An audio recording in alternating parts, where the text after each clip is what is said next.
Tu vois, Amar est né en 1987. À l'époque, on voulait soutenir la lutte des paysans sans terre du Brésil, qui s'installaient tant bien que mal, et puis qui surtout avaient peu d'appui une fois qu'ils étaient installés, pour arriver à gagner leur vie et puis à faire bouillir la marmite pour la famille. Donc nous nous sommes constitués ici en France, pendant qu'Idaco, qui est notre partenaire de toujours, s'installait au Brésil. Et puis on a vite voulu faire en sorte que des jeunes puissent profiter de ce réseau qui se montait. Et dès 1988, il y a eu un premier chantier. Le chantier, c'était à la fois vivre avec des Brésiliens, puis arriver à communiquer avec eux en travaillant ensemble, c'est sans doute la meilleure façon de faire, et puis en même temps comprendre un peu comment marche notre monde, comment s'exerce la solidarité internationale à travers l'exemple du Brésil. Le moment qui m'a le plus marqué, qu'est-ce qui me reviendrait à l'esprit, il y avait ce moment où les agriculteurs avaient signé un bail pour leur terre. Il y avait une signature officielle reconnaissant en fait l'appartenance à la terre, enfin, que la terre leur... Et ça c'était super ce jour-là. Ça s'était signé dans la maison où on était, juste devant. Et ils étaient tous venus bien habillés. Mais tu vois, j'ai plus vraiment de souvenirs de avec qui ça avait été signé, tout ça. Mais en tout cas, c'était... il sortait un peu du côté, entre guillemets, illégal ou d'occupation. Enfin, c'était un aboutissement, quoi. Donc c'était vachement, pour eux, hyper important. Et on était là ce jour-là. Donc ça, c'était un super moment.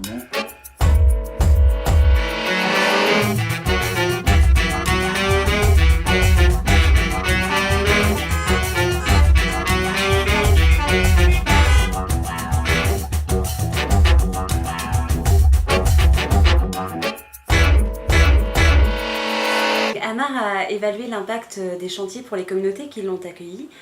Mais la question qu'on se pose, c'est quel est l'impact de ces chantiers pour les participants français et que leur reste-t-il de cette expérience? J'essaie de choper les infos, où est-ce qu'il y a des concerts de musique brésilienne. Dans les premiers entretiens, ce qui m'a frappée, en fait, c'est l'émotion forte qu'ont les personnes quand ils parlent de l'expérience, même des fois 20 ans après avoir vécu le chantier. Et c'est vrai que c'est vraiment frappant. Et en fait, je pensais pas que dans un laps de temps assez bref, parce que le chantier dure 3 semaines, que l'impact en fait, soit aussi fort sur le long terme. En fait. Tu vois, non seulement il y a un impact sur la vie des gens, enfin leurs émotions, mais on espère aussi qu'ils voient le monde d'une façon différente, qu'ils ont un nouveau regard sur la solidarité internationale. Tu as pu constater ça dans les entretiens? Oui, tout à fait. En fait, quand j'aborde la question de la solidarité internationale, pour certaines personnes, avant de partir en chantier, ils voient plutôt l'action comme une action humanitaire. Et quand ils reviennent, donc après avoir vécu le chantier, leur vision est souvent modifiée.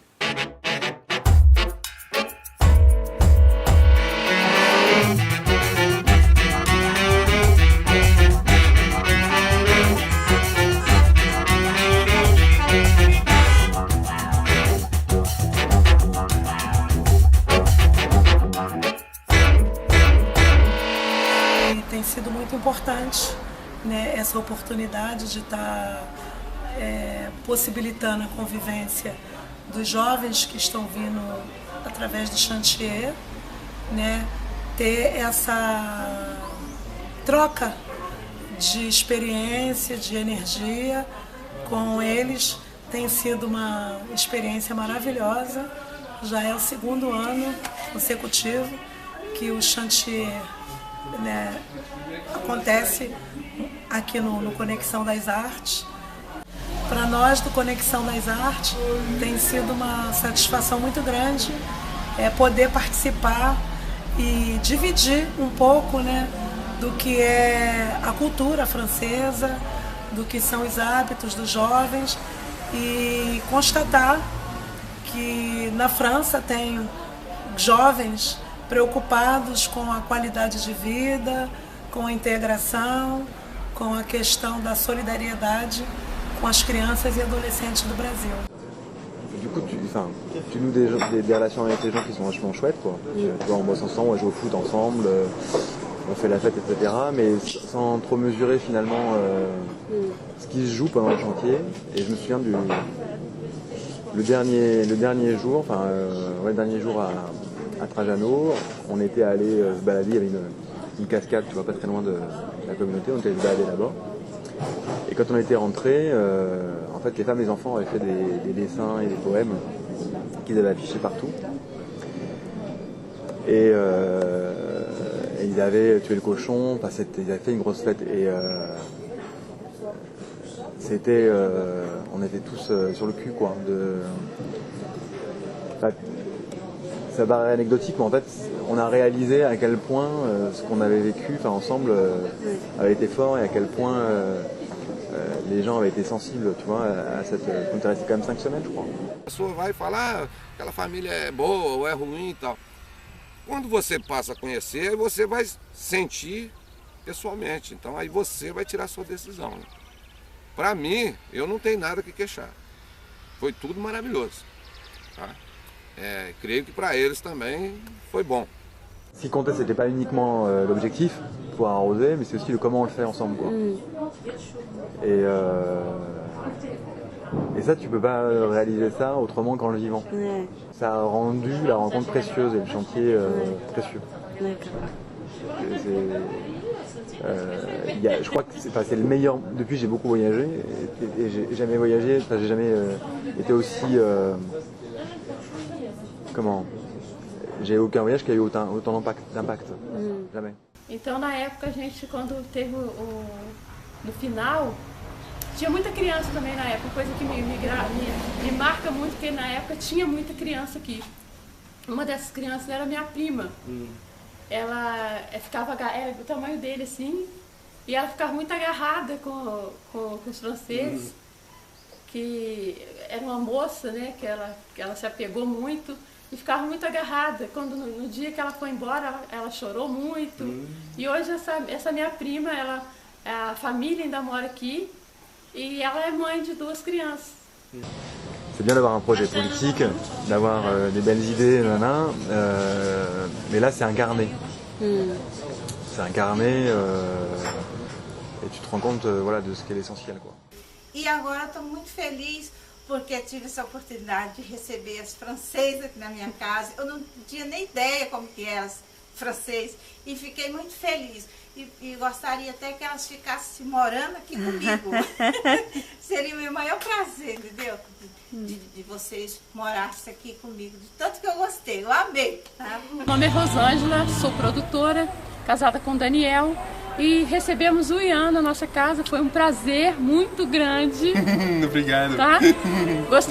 Foi uma convivência boa, a gente aprendeu um pouco, gostaria de ter aprendido muito mais se eles tivessem ficado mais tempo com a gente.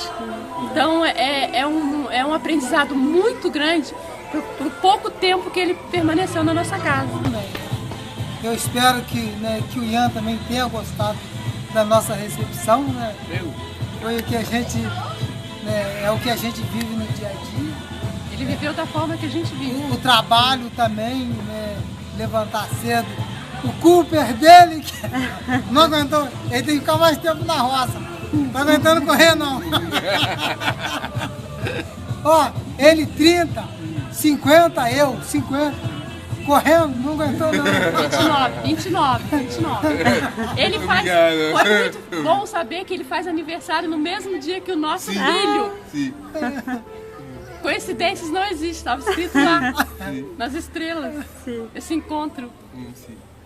Les 2 jours de la Convivienza, en fait, ça a été, je pense, les 2 jours les plus enrichissants de tout le chantier au final. C'est ceux en 2 jours où, par exemple, j'ai le plus appris en portugais. J'ai le plus aussi appris des portugais parce que j'étais plus avec mon petit cocon français, ma zone de protection avec Guy pour tout me traduire et Ronan pour m'aider au cas où Guy n'arrivait pas à me traduire. Donc là j'étais bien avec des Brésiliens et puis il a fallu me débrouiller et ça n'a pas été facile au début et puis ça a été génial, une vraie rencontre. Finalement, c'est pour ça qu'on est venu.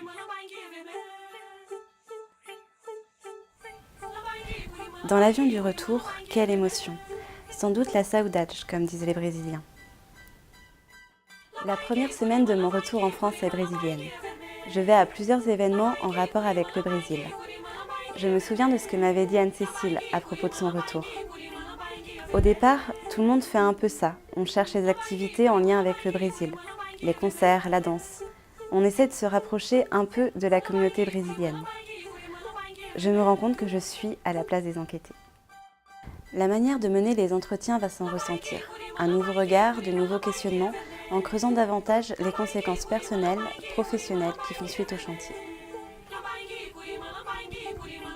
Alors le premier chantier, quand je suis revenue, c'est pour ça ce que je te disais tout à l'heure, je voulais prendre le temps de savoir si c'était pas juste une passion passagère ou si c'était vraiment ça que je voulais vivre.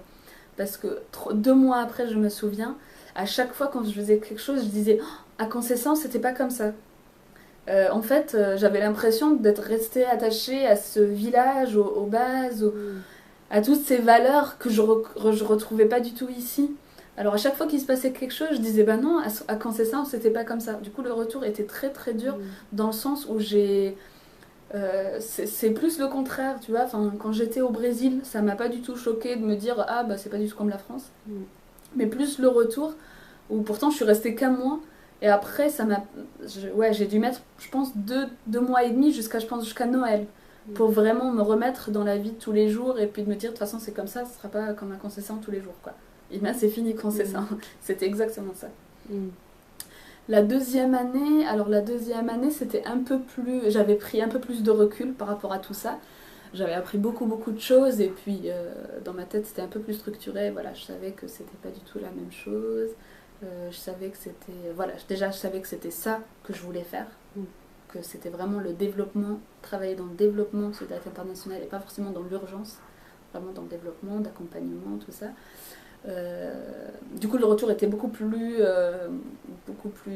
facile. En plus j'avais passé quand même 5 mois. Du coup c'était un peu plus... voilà, j'avais hâte aussi de rentrer, de manger du bon fromage, mais c'était un peu plus facile. Et puis la troisième année, ouais, c'était encore plus facile parce que je savais que c'était un pays où j'allais pas m'arrêter, enfin que j'allais continuer à aller au Brésil, que j'allais continuer avec Amar pour travailler sur ces projets et que voilà, c'est pas un pays que je vais arrêter du jour au lendemain de suivre. Voilà. En fait, je pense que ça a été un peu ça. La première année, j'avais très peur de ne plus jamais y aller, de ne plus jamais revoir ce pays qui m'avait apporté beaucoup de choses. Du coup, j'étais vachement attachée. Et toi aussi, après le Brésil, du coup, t'as un peu changé tes façons de consommer? Ah oui, complètement. Ouais. Complètement. Moi, ça a été vraiment très, très radical. Quoi. D'accord. Ça a été plus de... Enfin, après, peut-être c'est dans l'extrême, mais c'est plus de grande production, enfin, gros producteur. C'est vraiment devenu très... tout ce que je fais, je pense que maintenant, c'est très lié. Ouais. Pas forcément dans le bio, enfin, c'est vraiment... voilà, par exemple, quand on dit manger bio, tout ça, je suis tout à fait d'accord. Et puis, j'essaie de suivre au millimètre près. Après, ce que j'en parlais il n'y a pas si longtemps, c'est de dire, voilà, est-ce que vaut mieux acheter un produit bio qui vient de supermarché ou de produits local qui vient d'un petit producteur qui est à côté. Enfin, pour moi, la question est vite réglée, c'est d'acheter au petit producteur parce que je reconnais le petit producteur brésilien qui a du mal à vendre ses produits et qui fait 50 km de vélo par jour. Voilà, c'est tout de suite lié à ça. Ouais. D'accord. Voilà. Complètement, moi je suis plus la même depuis, mais c'est vrai. Ça par contre c'est vrai parce que même mes parents me le disent, c'est que je suis plus la personne qu'avant. Je suis moins superficielle, je suis plus terre à terre en fait, on va dire. Ça c'est niveau personnel plutôt. Après professionnel, comme je disais, voilà, je veux faire mon métier. J'en ai fait mon métier, mais j'ai pas encore de métier, mais je compte bien continuer dans ce sens-là. Alors moi j'ai vu des choses exceptionnelles au Brésil, mais vraiment exceptionnelles dans tous les sens. Exceptionnelles où je me suis pris plein les yeux, plein la tête, et voilà.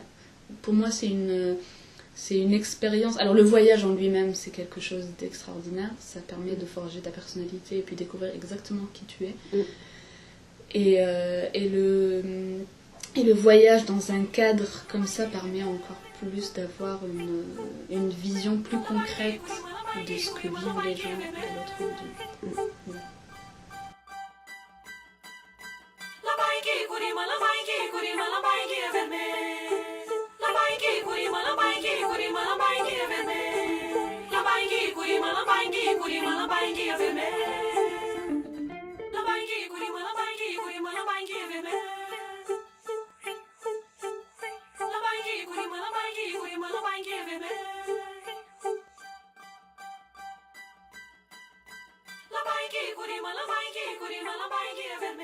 O recado eu vou dizer que é muita emoção. Eu mando muito beijo, saudade, tá? Que eles retornem ao Brasil, que venham aqui na Fazenda do Salto, porque ó, todos estão morando aqui, entendeu? Sua mãe, seu pai, que eu troco o nome da sua mãe, a mãe, seu pai, todo mundo lá pra mim foi especial. Alô, Stefani, um abraço. Então, eu acho assim que a gente pensar que tem pessoas fora da vivência da gente se preocupando em fazer diferença. Acho que é isso que ficou. E a gente não pode deixar, por mais problemas que a gente tenha, deixar o ideal da gente morrer. Porque a gente está aqui, tem pessoas lá fora que a gente nem conhece, que a gente nunca viu e que está se preocupando com a gente, se preocupando com o planeta, se preocupando, né, com o todo.